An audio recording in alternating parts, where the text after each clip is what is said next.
출시가 코앞으로 다가온 아이폰 13 시리즈는 프로 라인업에 LTPO OLED를 적용하여 120Hz 고주사율 디스플레이 기능을 추가한 것이 이번 시리즈의 큰 개선점 중 하나입니다. 그뿐만 아니라 디스플레이는 외관의 변화까지 존재하죠. 기존 12 시리즈의 전면 카메라 어레이와 다르게 아이폰 13 시리즈는 스와브 스피커가 상단으로 올라가고 전면 카메라를 좌측으로 옮기면서 노치의 사이즈가 전작보다 작아져 디스플레이와 화면비를 늘렸습니다. 5년 만에 전면 디스플레이에 디자인 변화가 생기는 겁니다.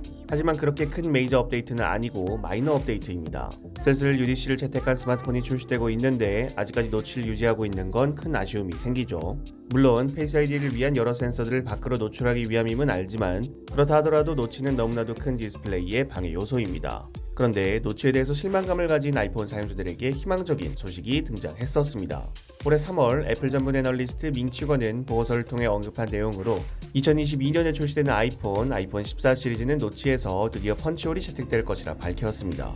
애플의 제품 전략을 생각했을 때 사용자 경험을 해칠 수 있는 무리한 신기술 채택은 하지 않을 것이기 때문에 UDC 채택은 아직 거리가 멀어 보이고 지금으로서 화면비를 최대한 늘릴 수 있는 방식은 펀치홀 디스플레이가 최대입니다. 그런데 과연 5년 만에 노치 사이즈를 줄인 애플이 1년 만에 다시 펀치홀로 디자인 변화를 줄까? 그에 대해서 무게를 실는 소식이 나왔습니다. 디스플레이 서플라이 체인 컨설턴트의 CEO 로스 영은 자신의 트위터를 통해 아이폰 14 시리즈의 디스플레이 스펙을 공개했습니다. 아이폰 14 시리즈도 총 4가지 모델로 출시가 됩니다. 하지만 예상했던 대로 미니 모델은 폐지되고 프로 맥스 모델과 크기가 같은 일반 모델인 아이폰 14 맥스 모델이 추가되었습니다. 아이폰 12 미니가 판매 부진으로 인한 조기 생산 중단, 그리고 지금까지 출시된 프로 라인업도 프로 맥스 모델이 프로 모델보다 더 많은 판매량을 기록했기 때문에 대부분의 소비자들은 작거나 적당한 크기의 디스플레이보다 큰 디스플레이를 선호한다라는 분석에 의한 라인업 구성으로 보입니다.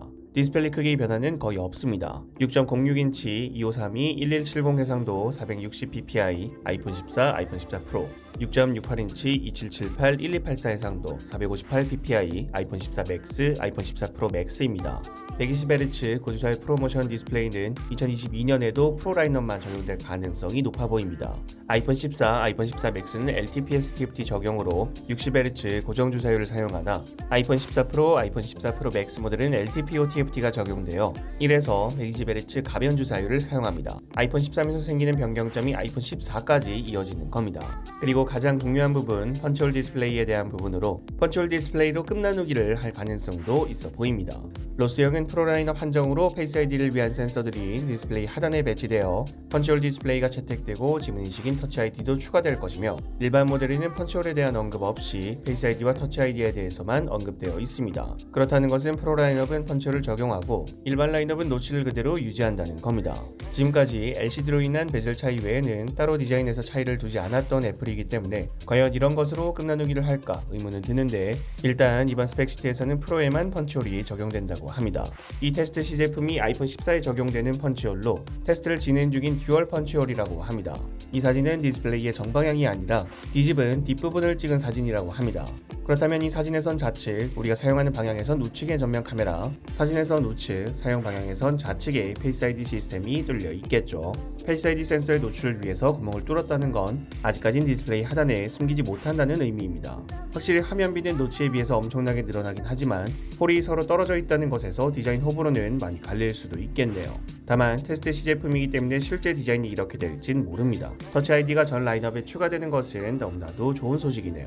그 외에는 프로 라인업 트리플 카메라, 일반 라인업 듀얼 카메라, sub-6 mm 웨이브 등 5G 지원, 일반 라인업 디스플레이 공급사 LG 디스플레이, 삼성 디스플레이, BOE, 프로 라인업 디스플레이 공급사 LG 디스플레이, 삼성 디스플레이, 이건 LTPO 때문이겠죠. 그리고 더 커지는 배터리 용량, 2.5D 세라믹 실드 채택으로 완전 평평한 글래스에서 다시 공률이 들어가는 유리로 변경. 아무래도 각진 프레임이 그립감에서 손해를 보는 디자인이기 때문에 예전 아이폰 5 시절처럼 다이아몬드 커팅을 통해 조금이라도 그립감을 살리고 유리에 공률을 주는 건지 이건 좀 더 살펴봐야겠습니다. 마지막으로 4나노 공정으로 제작된 A16 바이오닉 칩 탑재입니다. 스펙으로만 따지면 사실 큰 변화는 없습니다. 대부분 아이폰 13에서 변경되는 점들에서 약간씩 개선이 되는 거죠. 다만 아이폰 13에서 펀치홀이라는 것은 상대적인 가치가 큽니다.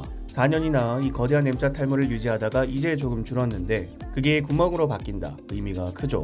사용자 경험을 해치지 않는다는 애플의 철학이 2022년에 펀치홀을 채택하게 하는 답답함을 유발하는데, 근데 또 그러한 철학이 소비자 만족도를 이끌어낸다는 게 마냥 비판할 수도 없는 부분이고, 그냥 빨리 UDC가 개발되어서 풀스크린 아이폰이나 만나봤으면 좋겠네요. 여러분들이 생각하시는 아이폰 14에 대해서 댓글 남겨주시면 감사드리겠습니다. 시청해주셔서 감사합니다. 지금까지 알비였습니다.